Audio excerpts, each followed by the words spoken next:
Hello friends, చాలా కాలం తర్వాత India team మళ్ళీ క్రికెట్ ఆడబోతుంది. ఆసియా కప్ వేదికగా తన మొట్టమొదటి మ్యాచ్ ఆసియా కప్లో యుఏఈతో తలబడబోతుంది ఈరోజు రాత్రి టీమిండియా. అయితే టీమిండియా జట్టులో ప్రధానంగా ఓపెనింగ్ బ్యాట్స్మెన్ మరియు సంజు శాంసన్ ఈ మ్యాచ్లో ఆడతాడా లేదా అనే దాని గురించి ఈ వీడియోలో మనం తెలుసుకుందాం. ముందుగా టీం ఎలా ఉండబోతుంది అనే దాని గురించి తెలుసుకుందాం. టీం గౌతమ్ గంభీర్ కోచ్గా బాధ్యతలు చేపట్టినప్పటి నుంచి కూడా జట్టు చాలా బలంగా కనిపిస్తుంది. ముఖ్యంగా అతని కోచింగ్లో టీమిండియా ఆడిన మ్యాచ్ని మనం చాలా జాగ్రత్తగా పరిశీలిస్తే బ్యాటింగ్లో ఎక్కడా కూడా తగ్గే అవకాశం కనిపించలేదు. సుమారు 8వ నెంబర్ వరకు కూడా బ్యాటింగ్ చేయగల వాళ్ళని టీంలో ఖచ్చితంగా తీసుకుంటున్నాడు. మ్యాచ్లో అంటే ఆల్రౌండర్స్కి ఎక్కువ ఇంపార్టెన్స్ ఇస్తున్నాడు. లైక్ అక్షర్ పటేల్, శివం దుబే, హార్దిక్ పాండ్యా. వీళ్ళు ఈ సిరీస్లో ఖచ్చితంగా ప్రతి మ్యాచ్లోనూ ఆడే అవకాశం ఉంది. ఎందుకంటే వీరు బ్యాట్తోనూ మరియు బంతితోనూ రాణించగలరు. రవీందర్ జడేజా T20 నుంచి రిటైర్మెంట్ ప్రకటించిన తర్వాత అతని స్థానాన్ని అక్షర్ పటేల్తో భర్తీ చేసే అవకాశం చాలా ఉంటుంది. ఎందుకంటే రవీందర్ జడేజా అంత పర్ఫార్మెన్స్ అక్షర్ పటేల్ ఇవ్వలేకపోయినా కానీ ఒత్తిడిని కొద్దిగా దాటుకొని జట్టుని గెలిపించడానికి స్ట్రాంగ్గా ప్రయత్నించగలడు. సో రవీందర్ జడేజా కొన్న క్యాపబిలిటీస్ అక్షర్ పటేల్కి ఉన్నాయని నేను అనడం లేదు. ఎందుకంటే ఎవరి బలాలు వారివి. కాబట్టి ఇక టాపిక్ గురించి వద్దాం. జట్టులో నా అంచనా ప్రకారం ఓపెనర్గా అభిషేక్ శర్మ, శుభ్మన్ గిల్, తిలక్, సూర్యకుమార్ యాదవ్, హార్దిక్ పటేల్, శివం దుబే, అక్షర్ పటేల్, హర్షదీప్ సింగ్, జతీష్ శర్మ, వరుణ్ చక్రవర్తి, బ్రూమా, హర్షదీప్ సింగ్. ఈ 11 మంది మ్యాచ్ ఆడే అవకాశం ఉంటుంది. అయితే ఈ జట్టులో 3 ఆల్రౌండర్స్, 3 బౌలర్స్ ఉన్నారు. మొత్తం 6 బౌలింగ్ చేయగలరు.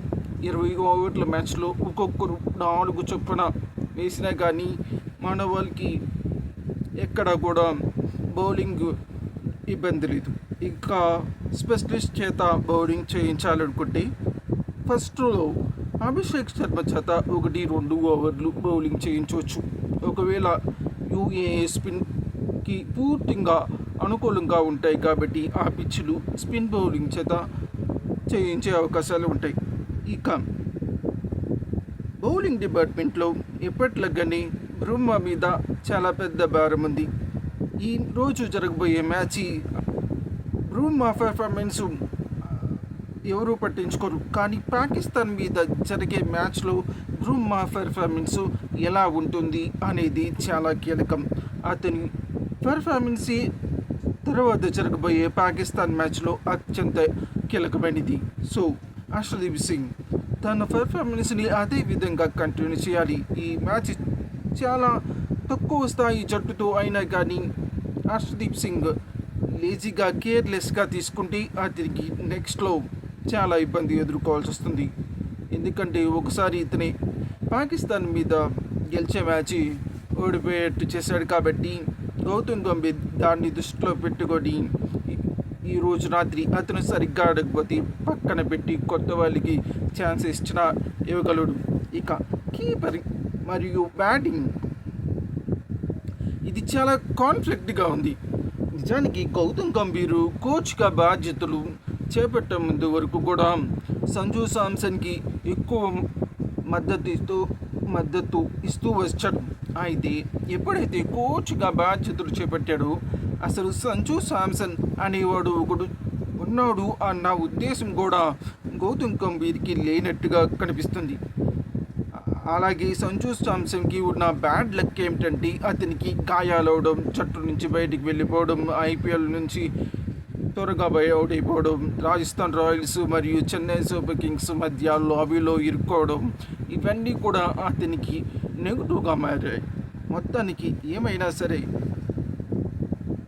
శాంసన్ కనుక ఉంటే జితీష్ కుమార్ ఉండడు. జితీష్ ఉంటే వికెట్ కీప్గా సంజు శాంసన్ని తీసుకెళ్లి పక్కన పెడతారు.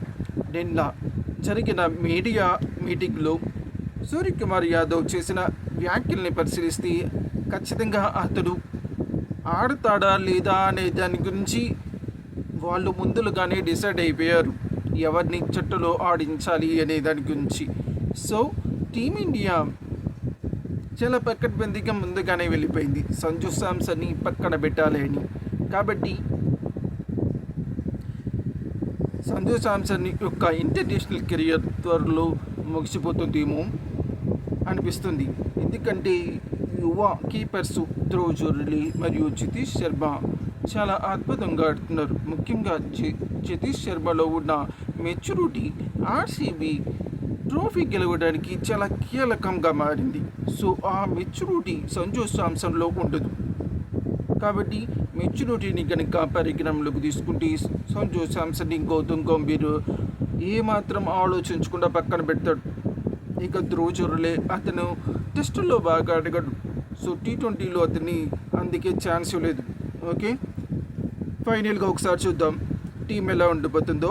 అభిషేక్ శర్మ, శుభ్మన్ గిల్, తిలక్ వర్మ, సూర్యకుమార్ యాదవ్, హార్దిక్ పాండ్యా, శివం దుబే, అక్షర్ పటేల్, జితేష్ శర్మ, వరుణ్ చక్రవర్తి, బ్రూమా,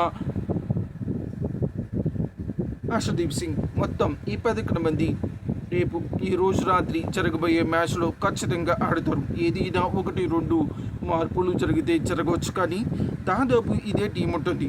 అయితే ఈ మ్యాచ్లో టీమిండియా గెలుస్తుంది, కానీ ఎంత ఎక్కువ మార్జిన్తో గెలుస్తుంది అనేది కీలకం. సో మన వాళ్ళకి ఆసియా కప్లో జరగబోయే మొదటి మ్యాచ్కి ఆల్ ది బెస్ట్ చెప్పండి.